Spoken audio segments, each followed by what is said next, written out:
So again, welcome back to my channel. So in this video I discuss about the closed chain compound. Okay, closed chain compound.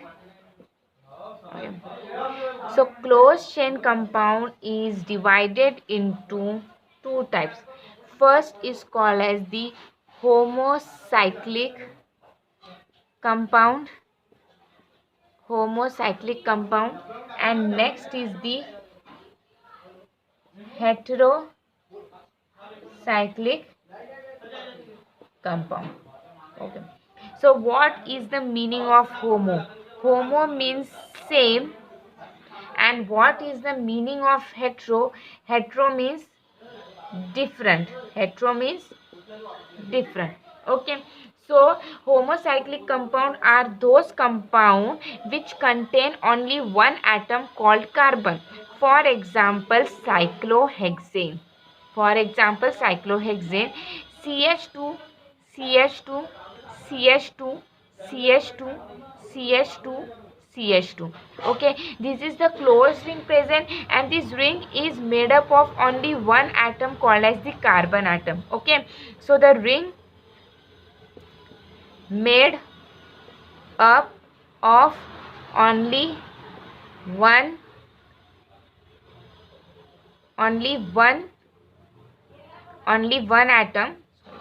atom called homocyclic compound. Okay, and also it says that ring contain only carbon atom, this called as the homocyclic compound. Okay, for example, there is a benzene ring is present. Okay, so benzene, it also contain only one atom called carbon. What is the meaning of heterocyclic compound? For example, if I am draw cyclopropane. Okay, so this is the cyclopropane, and this cyclopropane is made up of only carbon atom. Okay, so if I am remove the one carbon atom from this cyclopropane and I put the another atom, for example oxygen, so this is called as the heterocyclic compound different. What is the meaning of heterocyclic compound? In this ring, in the ring contain carbon as well as another or other atom such as nitrogen, oxygen and sulfur, so on. So the ring, it contains the carbon as well as another atom, is called as heterocyclic compound. The name is called as the ethylene oxide. Okay, if this is called as the benzene ring, and if I am remove the one carbon atom from this benzene ring and I put another atom, for example nitrogen, so this is the pyridine. Okay, so if this is the cyclobutane, and if I am remove the one carbon atom from this cyclobutane and I place the another atom, for example nitrogen, so this is called as the trimethylene oxide.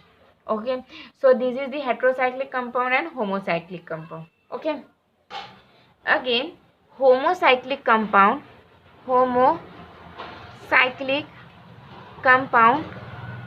further divided into two types. First is called as the alicyclic compound, and next is called as the aromatic compound.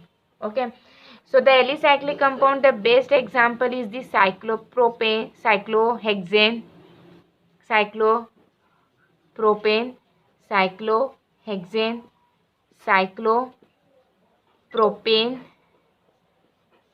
okay, cyclobutene,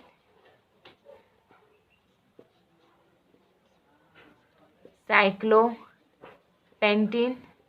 Okay, so these are called as the alicyclic compound, where the ring present in saturated either as a unsaturated form. Okay, so these are called as the alicyclic compound. So another thing is that what is the aromatic compound? The best example is benzene, but aromatic compound is further divided into two types called as the benzenoid compound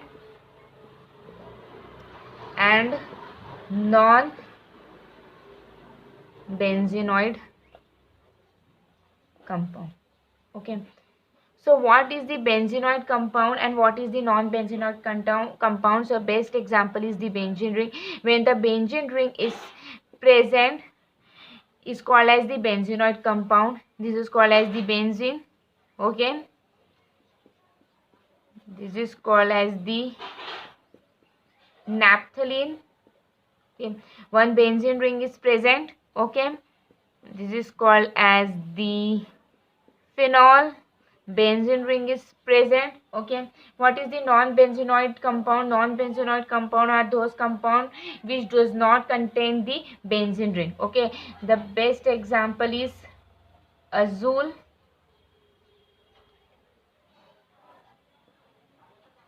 okay, so best example is azole. This compound does not contain the benzene ring. Okay, so what is the aromatic compound? The main thing is that what is the aromatic compound? So aromatic compounds are those compounds which are the planar in structure. First point, okay, they follow the Huckel rule. Third point is that they have the conjugation systems occurring. Okay, conjugations means that if this is the benzene ring, okay, and the benzene ring, this and again they are present in that form. Okay, so what is this? This is the delocalization of these electrons. Okay, pi sigma pi, pi sigma pi, pi sigma pi. So sigma pi sigma, sigma pi sigma. Okay, so delocalization of these electrons within these rings is called as the resonance, and this resonance happening in these aromatic systems, that's why they are the extra stable compound. Okay, so these are the planar in structure. They follow Huckel's rules, and the delocalization of this electron within this ring is called as the resonance, and resonance happening in this aromatic compound. So that's why these aromatic compounds are stable compounds. Okay, so the best example is the benzene ring. Okay, so benzenoid compound, those contain the benzene ring, and non-benzenoid compound which does not contain the benzene ring. Okay, so non-benzenoid compound does not contain benzene ring, but they are also planar in structure. They follow Huckel's rule. Conjugations means that delocalization of electrons and they have the extra stable. Pi sigma pi, pi sigma pi, pi sigma pi, pi sigma pi. So delocalization of these electrons within the ring and conjugation happening in these rings, that's why they have the extra stable and they are aromatic compound. Okay, so I hope you understand this video. Thank you so much.